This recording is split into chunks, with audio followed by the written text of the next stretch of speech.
Have you ever wondered how social networking, a tool meant to connect us, sometimes makes us feel more isolated than ever? It's a fascinating paradox, isn't it? This digital platform, designed to bridge gaps, sometimes seems to widen them instead. It's like being in a crowded room, yet feeling utterly alone. You see, while social networking has the power to connect us to the world, it can also disconnect us from real-life interactions. We're no longer just sharing spaces physically, we're sharing them digitally too. But somehow, amidst all these connections, we're missing that real, human touch. Several studies have shown a correlation between heavy social media use and increased levels of loneliness and depression. It's as if the more we try to connect, the more disconnected we feel. We're left feeling alone, even in a world that's more connected than ever.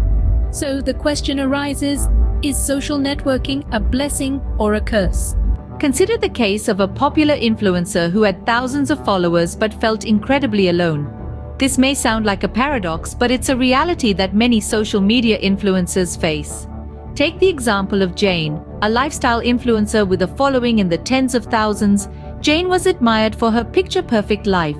Her Instagram feed was a cascade of beautifully curated photographs, each one portraying a woman who seemed to have it all: success, beauty, and happiness. But behind the screen, Jane's reality was far from the idyllic life she portrayed online. The pressure to maintain her online image was immense, and the constant scrutiny from her followers was overwhelming. She felt trapped in a cycle of posting content that didn't reflect her real life, her real feelings, or her real self. This disconnect between her online persona and her real-life experiences led to a severe case of depression. Jane's story isn't unique. It's a narrative that many influencers live through, an experience now recognized as influencer syndrome. Influencer syndrome is a term coined by psychologists to describe the mental health issues that arise from the pressures of being a social media influencer. It's a modern-day malady, a byproduct of our digital age. The constant pressure to curate and maintain an online image, the scrutiny from followers, the need to constantly engage, and the fear of losing relevance. All these factors contribute to the syndrome. It's important to remember that being an influencer isn't just about posting pretty pictures or funny videos. It's a full-time job, one that requires round-the-clock commitment and a thick skin. And while the rewards can be great, the pressures can be immense. But it's not just influencers who suffer. The constant exposure to the idealized lives of others can lead to feelings of inadequacy and low self-esteem among followers, creating a ripple effect of mental health issues. Thus, the influencer's story reveals the dark side of social networking, where online popularity doesn't equate to real-life happiness. Now, let's flip the coin and consider how social networking can be a powerful tool for change. In the last decade, we've witnessed the rise and impact of movements like Black Lives Matter and #MeToo. These movements weren't just hashtags, they were rallying cries, powerful calls to action that resonated globally. And the platform they found? Social networking. Take Black Lives Matter, for instance. It began as a hashtag in 2013 in response to the acquittal of Trayvon Martin's killer.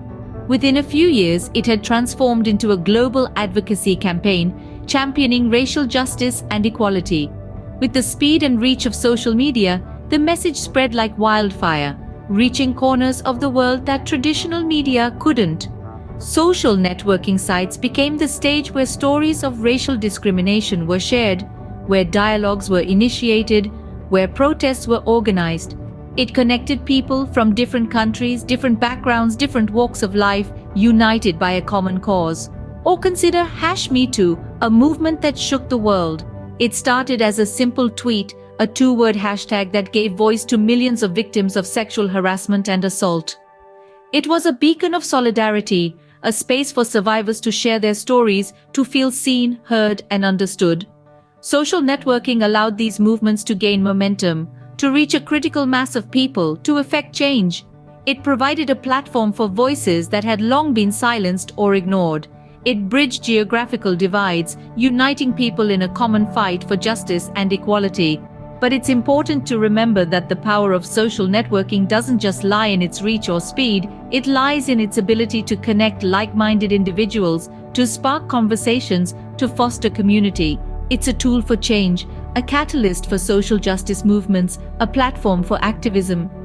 This case study shows how social networking can indeed be a force for good when used with purpose and intention. So, where does this leave us in terms of the future of social networking? As we look forward, it's clear that a balanced approach to social media use is essential. It's not about completely discarding these platforms, they have their merits after all. Rather, it's about being more mindful of our usage. This involves setting boundaries, like designating certain hours of the day as social media free, or even taking regular digital detoxes. While social media can be a great way to connect, it's crucial to not let it replace real-life interactions. After all, a like or a comment can never truly replicate the warmth of a face-to-face conversation. We must remember that social media platforms are tools. They're here to serve us, to help us share, connect, and learn. However, it's up to us to ensure we're not being used by them in return. The key is to use social networking as a tool, not let it use you. So, to sum it up, social networking is a double-edged sword. It's a paradox, really. On one hand, it enables us to connect with people across the globe, breaking down barriers and fostering a sense of global community. On the other hand, it can create a distorted reality with the rise of the influencer syndrome, where the pursuit of fame and validation can overshadow authenticity.